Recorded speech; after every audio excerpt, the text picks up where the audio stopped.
आ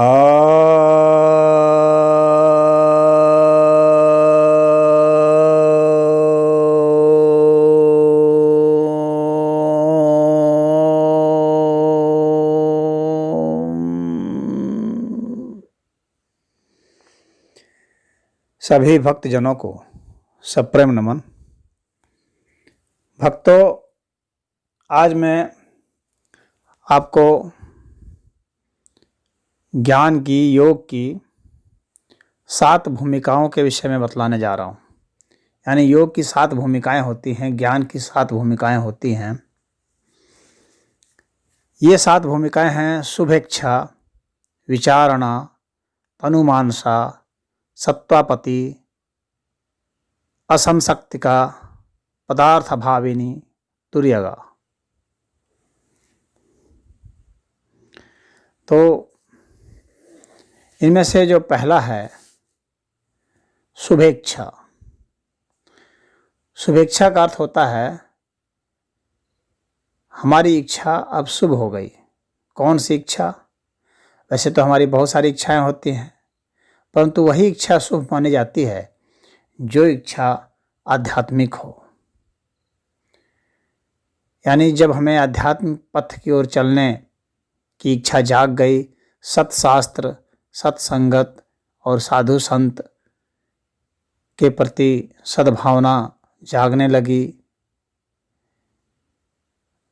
हम क्या हैं, हमें क्या होना चाहिए, इस तरह की भावनाएं जब जागने लगती है तो वह उस प्रकार की जो इच्छाएं हैं वह शुभेच्छा कही जाती है।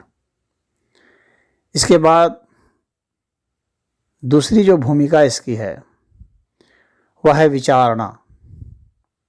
यानी जब हम विचार करते हैं कि सत्य क्या है, असत्य क्या है, नित्य क्या है, अनित्य क्या है, पदार्थ क्या है, चेतना क्या है, जीवन क्या है, मरण क्या है, हमारा आगे क्या होगा, हम कहाँ से आए, कहाँ जाएंगे, किस लिए आए, सभी प्राणी किस लिए आते हैं, इस जगत की उत्पत्ति कैसे होती है, क्यों हुई, यह अस्तित्व कैसा है, तमाम तरह की जो जिज्ञासाएं होती हैं यह विचारणा के तहत आती है। दुख क्या है, वेदना क्या है, आदि आदि। तो जब शुभेच्छा और विचारणा में व्यक्ति अच्छा अभ्यास कर लेता है, तब इसके बाद तनुमानसा, ये तीसरी भूमिका आती है। तनुमानसा अर्थात यह तन और यह मन क्या है,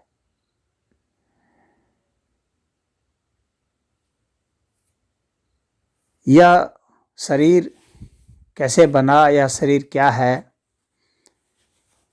इसका मन के साथ क्या संबंध है, फिर मन का बुद्धि के साथ क्या है संबंध, बुद्धि क्या है, अहंकार क्या है, चित्त क्या है, तत्व क्या है, अंतःकरण क्या है, इनके आपसी संबंध क्या हैं, प्रज्ञा क्या है। तो इस तरह की जो जिज्ञासा आती है और इसके संबंध में जो अभ्यास किया जाता है, जो तप किया जाता है, यह तनुमानसा के तहत आता है। तो विचारणा की वजह से तो वैराग्य आ जाता है और तनुमानसा में अभ्यास ज़्यादा हो जाता है। तो यह जो शुभेच्छा है, विचारणा है और तनुमानसा है, ये जब फलीभूत होते हैं, परिपक्व होते हैं, तब चौथी भूमिका तैयार होती है। वह भूमिका है सत्वापत्ति की। यानी सत्वापत्ति चौथी भूमिका है जिसके तहत हम सत्व का अनुसंधान करते हैं। यानी तत्व बोध होता है, आत्मा की स्थिति का बोध होता है।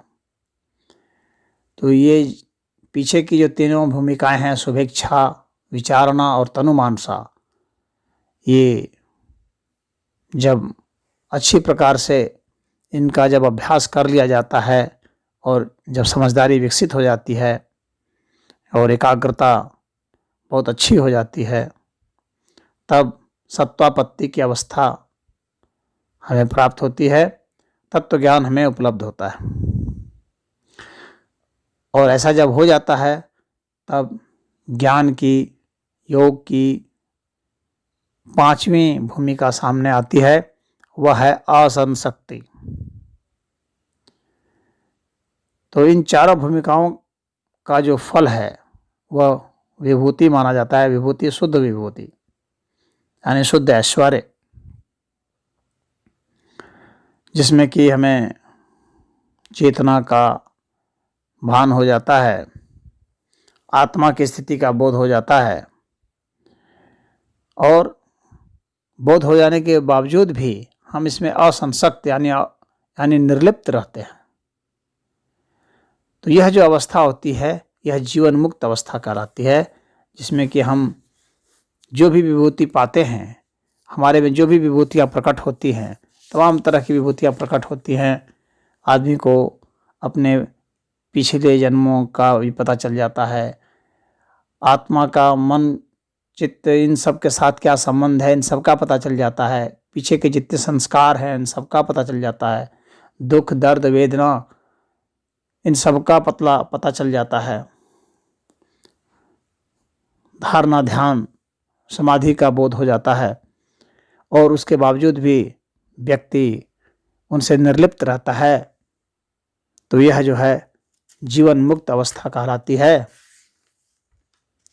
और इस तरह की जो भूमिका है यह असंशक्ति कहलाती है। इसके बाद की जो भूमिका है वह पदार्थ अभाविनी की भूमिका है। यानी जो वस्तु पदार्थ रूप में है, यानी वह वस्तु जिसका विभाजन या संयोजन होता है उसे पदार्थ कहते हैं। तो जिसका विभाजन और संयोजन होता है इसका विस्मरण हो जाता है, यानी ये अभाव जैसा हो जाता है। उस व्यक्ति के लिए इसका मायने मतलब नहीं रख जाता है। अब उसके लिए यह तुच्छता की बात हो गई, वह इससे उपराम हो जाता है, इससे आगे चला जाता है, वह चेतना जगत में प्रवेश पा जाता है, जहाँ की अविभाज्य अवस्था होती है। यानी वह तत्व जो अविभाज्य है, असंयोज्य है, जहाँ संयोजन वियोजन नहीं होता, जहाँ टूटन फूटन नहीं होता, जहाँ जन्म मृत्यु नहीं होती, वैसी अवस्था में उसका प्रवेश हो जाता है। यह विदेह मुक्त अवस्था कहलाती है। यह जो ज्ञान की भूमिका है इसे पदार्थ भाविनी कहते हैं, यानी पदार्थ का अभाव जहाँ हो जाता है। इसके बाद की जो अंतिम अवस्था है इसको तुरीय अवस्था या तुर्यगा भी कहते हैं, जहाँ आत्मा तदाकार हो जाता है, आत्मा का परमात्मा के साथ, इसमें परमात्मा का बोध हो जाता है, परमेश्वर पर ब्रह्म का बोध होता है। यह कैवल्य अवस्था होती है, यह पूर्ण निवृत्ति की अवस्था होती है, यह पूर्णता की प्राप्ति की अवस्था है। इस अवस्था में व्यक्ति सभी चीज़ों से मुक्त होकर के भी सभी चीज़ों से संयुक्त होता है। यह अकथनीय अवस्था है और निर्वचनीय अवस्था है।